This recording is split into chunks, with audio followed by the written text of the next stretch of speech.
예, 민주당 한정혜입니다. 저는 관련되시는 분이 경제부총리님, 그리고 감사원, 고용노동부, 환경부, 아마 이 정도 될 것 같습니다. 다른 분들은 잠시 일 보셔도 될 것 같습니다.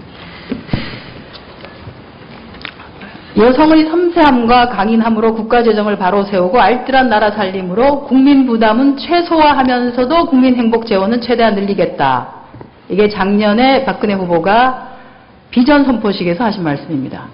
또 누구나 돈을 어디에 사용하겠다는 공약은 요란하지만 돈을 어떻게 마련하겠다는 공약은 아무도 하지 않는다. 나는 공약을 발표할 때 재원 조달 방안을 함께 검토해서 실현 가능성이 없는 공약은 아예 뺐다라고 말씀을 하셨습니다. 그래서 작년 12월 10일 날 있었던 TV 토론회 때 기초노령연금을 보편적 다시 한번 강조합니다. 보편적 기초연금으로 확대해서 65세 이상 모든 어르신한테 내년부터 20만 원의 기초연금을 드릴 것이다. 라고 했습니다. 자, 20만 원씩 주지 않는 걸로 됐습니다. 그죠? 난데없이 국민연금하고 연계하시겠다고 하셔서 사실은 이 공약은 대독 사과 형태로 사과를 하셨습니다. 그런데 하나 남는 것은 국민연금에 대한 기초연금을 국민연금에 연계 지급하는 방안에 따라서 지금 국민연금에 대한 불신은 커져가고 있는 것은 부총리께서도 알고 계실 겁니다. 그렇죠? 아까 탈퇴와 관련해서는 그건 뭐 숫자가 그럴 수 있습니다라고 말하지만 전반적으로 국민들이 국민연금에 대한 불신은 지금 커지고 있습니다.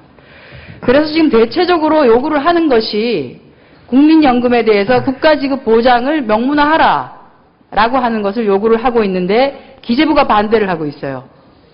이유는 뭡니까? 두 가지입니다. 두 가지.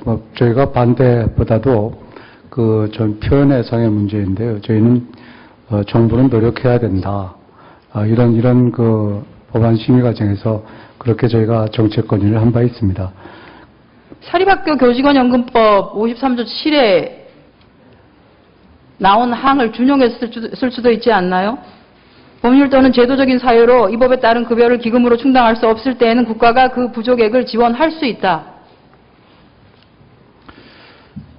기본적으로 국민연금에 대해서 국민연금이 정부가 그러한 노력을 해야 된다는 데서는 이의가 없습니다. 그런데 이제 이게 정당 우리 한정희 의원님 더 잘 아시지만 이제 이런 국민연금과 관련된 정부 부채라든지 이런 거에 관련돼서 부채는 국가 채무 부채 자꾸 그 얘기 하시는데 이미 2010년에 기획재정부가 두 번에 걸쳐서 8월 달에 10월 달에 보도자료까지 냈습니다.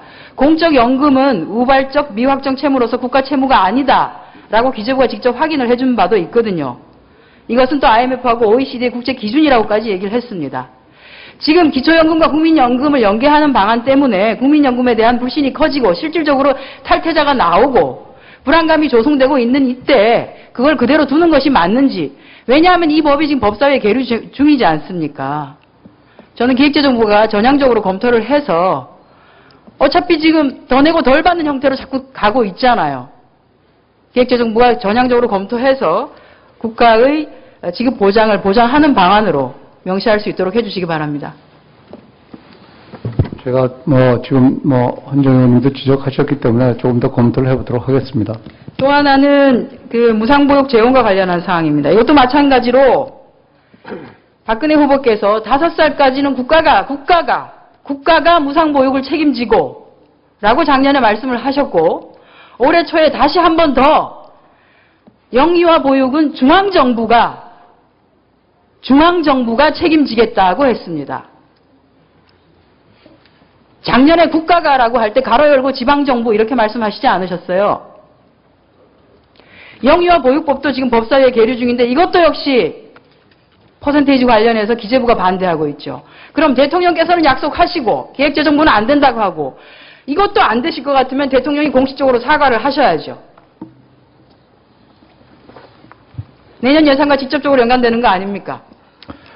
지금 말씀하신 대로 그런 그 영유아 보육의 중요성은 뭐 중앙정부가 좀 더 잘 인식을 하고 있습니다. 그런데 잘 아시다시피 지금 현재 상황이 오늘 계속 오늘 아니, 그래서 내일 말씀드리지 않습니까? 상황이 어려우시고 불가능하실 것 같으면 도저히 추계가 작년에 대선 때 제대로 추계를 못해서 공약이 제대로 안 됐을 것 같으면 아예 안 된다고 말씀을 하시고 저희가 무상보육과 관련돼서 다시 환원을 시킨다라고 하시든지 약속대로 못하겠다고 하시든지 해야 되는 거죠.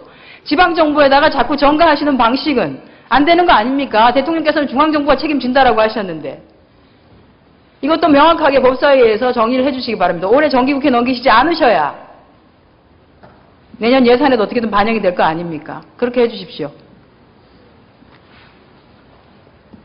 답변해 주십시오. 예, 두 가지 말씀 좀 드리겠습니다. 한 가지만 하면 됩니다. 예, 아니오만 하면 되는데 이게 무슨 그렇게 길게 얘기하셔야 됩니까? 아니, 법사위에 그래도 이미 계류 중이고. 근거를 말씀을 드려야지 되지 않겠습니까? 그러니까 우선 그러니까 지금 계류된 게 결국 20% 포인트를 올리는 게 계류되어 있지 않겠습니까? 근데 그것이 법으로 할 것인지 시행령으로 하는 게 이슈가 하나고요. 두 번째는 얼마만큼 올리느냐 하는 게 이슈인데 지금의 현재 상황으로 볼 때는 그러면은 법사위를 통과하실 때 20%를 올리되 시행령에 담는 것을 조건으로 한다라고 부대 조건을 다시든지 하십시오. 그 20% 부분만큼 그럼 저를 설득시키지 마시고 중앙재정이 어렵기 국민을 때문에 설득시키시고요. 5세 미만의 영유아를 가지고 법사위에서 있는 다시 한번 그렇게 사람 저희가 좀 그런 말씀을 드리도록 국민들을 하겠습니다. 설득하시고요. 법사위에서 그렇게 설득을 하십시오. 아니면 사과를 하시고요. 그게 불가능하실 것 같으면 법사위 의원님들 또 일부도 또 저희한테 좀 이해를 가지신 분들이 있다고 그렇게 해주시기 생각합니다. 바랍니다. 다음 자료 화면 보여주십시오. 이게 제가 정부 내 비정규직이 부처별로 형평성이 달라서 지적을 좀 드리고자 합니다. 정부도 가불이 있습니다. 기획재정부 소속의 비정규직이 타 부처보다도 평균 20% 이상 임금이 높습니다. 제가 지금 자료를 확보를 한 것은 그냥 안행부하고 노동부 것만 자료를 확보를 했습니다. 이 자료 아마 보셨을 거예요. 기획재정부 소속의 비정규직, 무기계약직 보수와 안전행정부, 고용노동부를 비교를 하면 기획재정부를 100으로 봤을 때 초임은 안행부는 한 90% 정도 되고요. 고용노동부는 85% 됩니다. 정말로 황당한 것은 기획재정부는 호봉이 30호봉까지 되어 있는데 고용노동부는 16호봉에서 멈추게 되어 있고요. 안전행정부는 15호봉에서 멈춥니다. 다음 화면 보여주십시오. 자, 그럼 뭐 업무가 다를 수 있다. 그런 답변을 하실 것 같아서 제가 보여드립니다. 이거는 고용센터, 고용노동부의 고용지원센터에서 근무하는 비공무원에 대한 근로조건입니다. 다 같은 일 하는 사람들입니다. 다른 거 아니라 직업 상담, 직업 훈련과 관련된, 직업 지원과 관련된 상담을 해주는 사람들입니다. 무기계약직과 기간제로도 나눠지고요. 저 내용을 보세요. 임금도 천차만별에 수당을 주고 안 주고 상여금도 천차만별, 복지 포인트도 다 다릅니다. 그리고 이것을 좀 제대로 정리를 해보고자 고용노동부에서 예산 신청을 했는데 기획재정부가 깎으셨다 그러더라고요.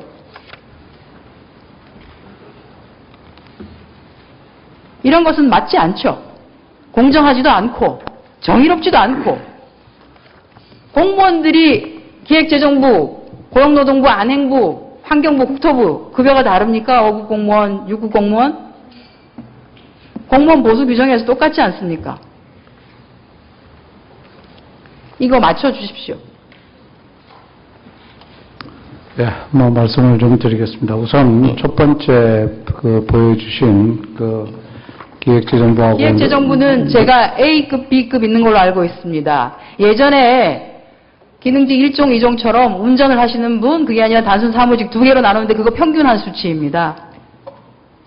기본적으로 지금 정경환 한 의원님 지적대로 그 다른 B급도 부처하고의 급여 수준에 B급도 다른 부처보다도 많습니다. 다른 부처하고 수준에 불합리한 요소가 있으면 시정을 하도록 그렇게 하겠습니다. 예, 시정하십시오. 그리고 그 다음에 이제 고용센터에 관한 것은 저희도 알아보니까 정말로 다양한 그런 직종과 그런 게 좀 섞여 있습니다. 그래서 그것도 조금은 좀 정리할 필요가 있다고 저희는 느끼고 있습니다. 그런 데서 오는 섞여 있는데 이분들이 하는 일이 고용률 70% 달성을 위해서 전국 82개소 고용센터에서 고용 상담, 직업 상담해 주시고 계신 분이세요.